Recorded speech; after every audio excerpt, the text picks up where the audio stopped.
నమస్కారం. నేను పాలకుర్తి గురునాథ శర్మ. జ్యోతిషం వాస్తు సిద్ధాంతం మీకంతా కూడా గోచారరీత్యా గ్రహాల యొక్క స్థితిగతి కలయిక వాటి గమనము వాటి ప్రభావం అంతా కూడా మేషాది ద్వాదశ రాశుల వాళ్ళకి గోచార చక్ర ప్రకారంగా అంతా కూడా విశ్లేషించడం జరుగుతుంది. ఈ రోజున మనం చెప్పబోయే టాపిక్ ఏంటంటే ప్రధానంగా చూసుకుంటే 2026 ఆంగ్ల సంవత్సర ఫలితాల్లో భాగంగా ప్రధానంగా చూసుకుంటే ఈ యొక్క సంక్రాంతి వేళ నుంచి ఎటువంటి శుభ కార్యక్రమాలంతా కూడా విశేషంగా పుణ్యయోగాలు సిద్ధించడానికి సంక్రాంతి సందర్భంగా మీకంతా కూడా మేషాది ద్వాదశ రాశుల వాళ్ళకి ఈ యొక్క ఆంగ్ల సంవత్సర ఫలితాల్లో భాగంగా జనవరి నుంచి డిసెంబర్ దాకా ఈ పండగ నుంచి మీరు ఎటువంటి పుణ్య కార్యక్రమాలు ఆచరించుకుంటే మీ జీవితం అంతా కూడా రాజయోగంగా మారడానికి విశేషమైన పరిష్కారాలంతా కూడా చెప్పడం జరుగుతుంది.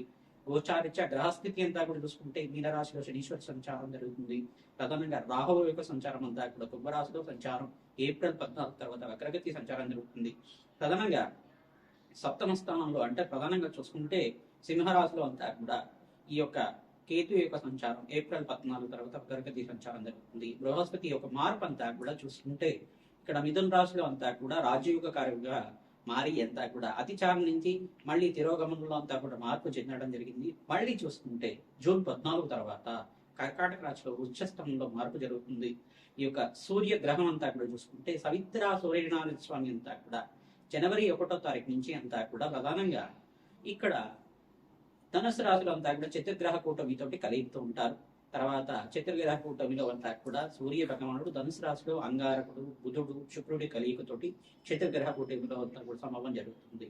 ప్రధానంగా జనవరి 15వ తారీఖు తర్వాత మార్పు అనేది జరుగుతుంది. ఉత్తరాయణ పుణ్యకాలం అంతా కూడా మొదలవుతుంది. ఉత్తరాయణము అంటే ప్రధానంగా ఉత్తరాయణం అని చెప్పేసి అంటే ఆయనము అని చెప్పేసి అంటే గమనం అని చెప్పేసి సూర్యుడు యొక్క గమనం అని చెప్పేసి మార్గము పయనము అని చెప్పేసి చెప్పడం జరుగుతుంది.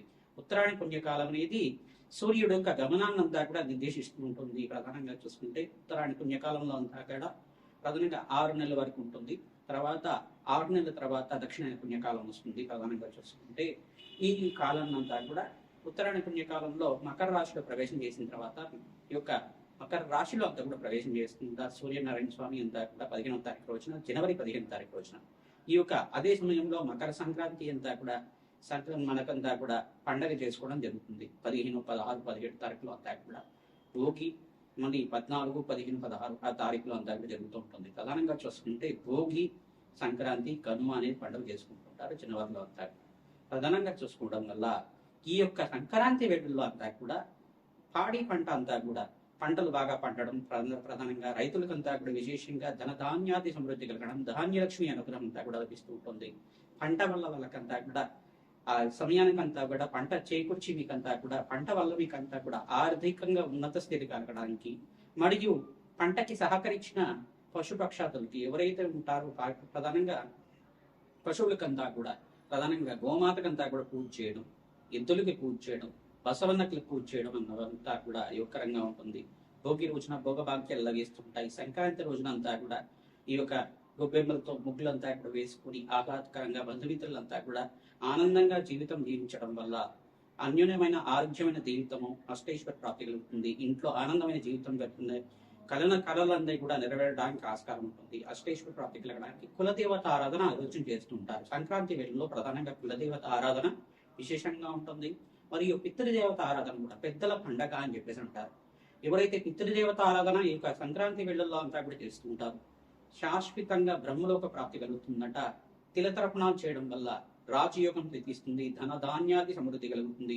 పితృదేవతలకు ప్రీతికరమైన పదార్థాలన్నీ కూడా పిండి పదార్థాలన్నీ కూడా పితృదేవతలకు ప్రీతికరంగా కులదేవతకు ప్రీతికరంగా నివేదన చేసి ఇదంతా కూడా గృహంలో ఉండే సభ్యులంతా కూడా భోజించడం వల్ల అష్టైశ్వర ప్రాప్తి కలుగుతుంది. అన్నదానం చేయడం వల్ల విశేషంగా ఎవరైతే కనుక బ్రాహ్మణత్వం ప్రీతికరంగా మీరంతా కూడా స్వయంపాక దానం ఇచ్చుకోవడం సాహిత్యం అని చెప్పేసి అంటూ ఉంటారు. స్వయంపాక దానం ఇచ్చుకోవడం అనేది కొత్తట్లు నేను చెప్పేసి ఉంటారు. ఈ యొక్క దానం అంతా కూడా చేయడం వల్ల వస్త్ర దానం చేయడం వల్ల కీర్తి ప్రతిష్టలు పెరగడానికి ఆస్కారం ఉంటుంది. సంఘంలో గౌరవం పెరగడానికి ఆస్కారం ఉంటుంది.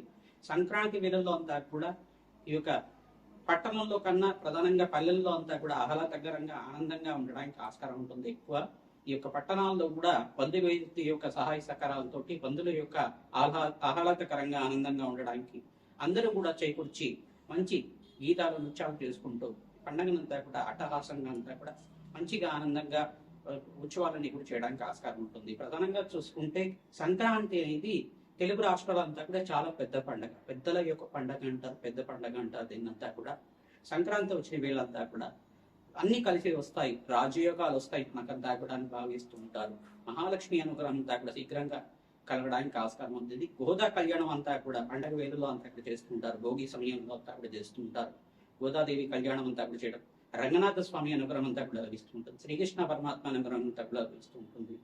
తద్వారా ఎవరైతే ఈ యొక్క కళ్యాణంలో అంతా కూడా పాల్గొంటుంటారో అష్టైశ్వర్య ప్రాప్తి కలగడానికి ఆస్కారం ఉంటుంది. గోదా కళ్యాణంలో కూడా విశేషమైన పుణ్యయోగం రావడానికి ఆస్కారం ఉంటుంది, అష్టైశ్వర్య ప్రాప్తి కలగడానికి ఆస్కారం ఉంటుంది.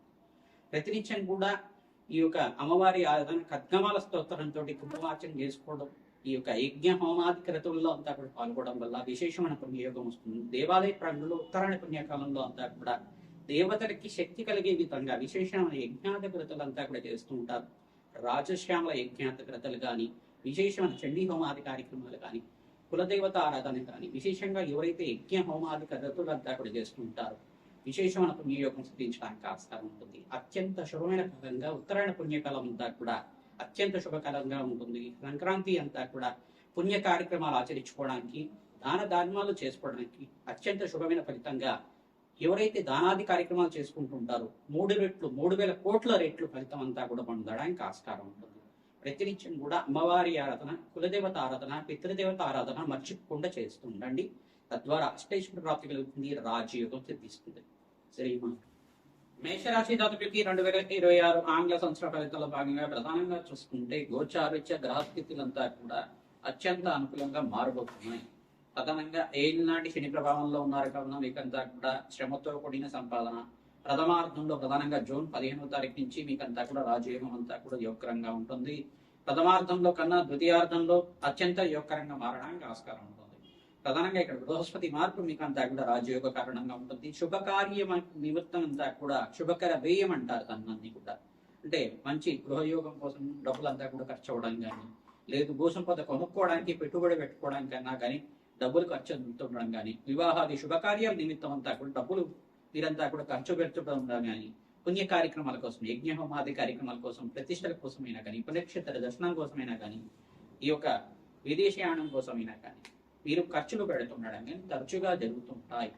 మరి ఆర్థికంగా శ్రమతో కూడిన సంపాదన అంటున్నాం. మళ్ళీ ఇక్కడ చూసుకుంటే బృహస్పతి మార్పు వల్ల రాజయోగం వస్తుంది. ఇక్కడ మిశ్రమైన ఫలితాలంతా కూడా గ్రహస్థితి ప్రభావం వల్ల జరుగుతుంది. ప్రధానంగా చతుర్గ్రహ కూటమి, త్రిగ్రహ కూటమి, పంచగ్రహ కూటమి, షష్టగ్రహ కూటమి అనేది సంభవిస్తుంది. ఈ యొక్క జనవరి 15వ తారీఖు నుంచి మీకు ఏప్రిల్ 22వ తారీఖు దాకా స్వల్పంగా మిశ్రమైన ఫలితాలు అనేది ఉంటుంది. సూర్య భగవానుడు ఎప్పుడైతే రాశిలో పయనం చేస్తూ ఉంటారు, అంటే మేషరాశిలో ఈ యొక్క మే 15వ తారీఖు రోజున ప్రధానంగా వస్తుంటారు, 15-18 తారీఖులో వస్తుంటారు. సూర్య భగవానుడు ఉచ్చస్థానంలో మారుతుంటా కూడా రాజయోగ కారణంగా మారుతుంటుంది. అష్టైశ్వర్య ప్రాప్తి కలగడానికి ఆస్కారం ఉంటుంది. ప్రతినిత్యం కూడా ధనధాన్యాది సమృద్ధి కలగడానికి మీరంతా కూడా అమ్మవారి ఆరాధన అంతా కూడా చేస్తుండాలి. విశేషంగా సంక్రాంతి వేళల్లో మీరంతా కూడా కులదేవత ఆరాధన ఈ యొక్క జనవరి 14, 15, 16 తారీఖులో అంతా కూడా అనుభవిస్తుంటూ సంక్రాంతి వేళల్లో విశేషంగా కులదేవత ఆరాధన, పితృదేవత ఆరాధన, తిలతర్పణాలు ప్రధానంగా చూస్తుంటే స్వయంపాక దానాలంతా కూడా బ్రాహ్మణోత్సవం అంతా కూడా చేయడం. ప్రధానంగా ఎవరైతే కనుక పితృదేవతలకు ప్రీతికరంగా నివేదన చేస్తూ ఉంటారో ప్రాప్తి కలుగుతుంది. పితృదేవతలంతా కూడా శాంతించి వంశాభివృద్ధి కలగడానికి ఆస్కారం ఉంటుంది.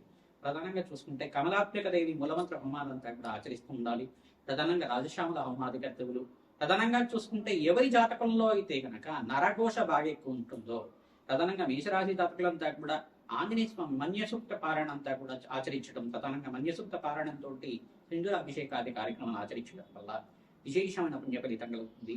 పవమాన సూక్తం అని చెప్పేసి ఉంటుంది. మన్యసూక్త పారాయణం కానీ, పురుషూక్త పారాయణం కానీ, ప్రధానంగా చూసుకుంటే బడవాలన హనుమత్ స్తోత్రం అనే స్తోత్రం ఉంటుంది.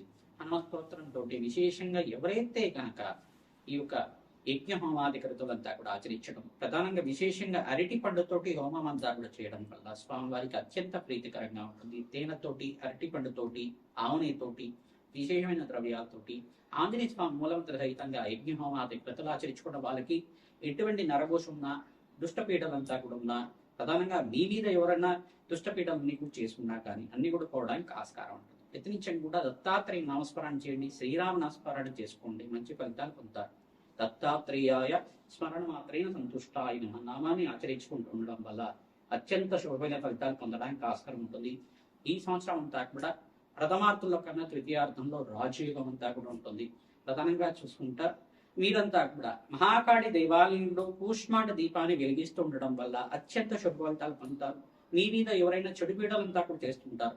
ఆ చెడు పీడల నుంచి బయటపడడానికి ఆస్కారం ఉంటుంది. ప్రతినిత్యం కూడా శత్రు భయాలు కానీ శత్రు బాధల నుంచి కానీ మీ మీద ఎవరైనా చెడు పీడలను చేస్తుంటే కనుక దాని నుంచి బయటపడడానికి మహాకాళి దేవాలయంలో అత్యంత శుభమైన ఫలితాలు పొందుతారు.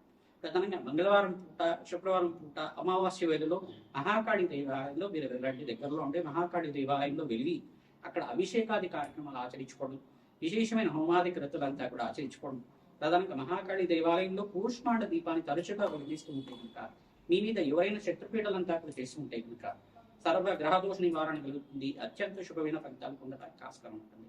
అంటే సకల కీడు నివారణ అవుతుంది. అంటే ఇది శత్రుపీడలు కానీ చెడు పీడలు కానీ అన్ని కూడా చేసుకుంటే కనుక అన్ని పోతుంటాయి. మీకు తరచుగా అనారోగ్య ఇబ్బందులు రావడం, అనుకున్న పనులన్నీ వాయిదా అవుతుండడం, ఎవరైనా మన మీద ఏమో చేసుకుంటారని చెప్పేసి భావన కలుగుతుంటే, మనస్తాపం పడుతుంటే కనుక సకల గ్రహదోష నివారణ కలుగుతుంటుంది. ఆంజనేయ స్వామిని పట్టుకుంటే కనుక ఎటువంటి గ్రహదోషాలంతా కూడా పీడలన్నీ కూడా పటాపంచలు అయిపోవడానికి ఆస్కారం ఉంటుంది. శ్రీమాత్రే నమః.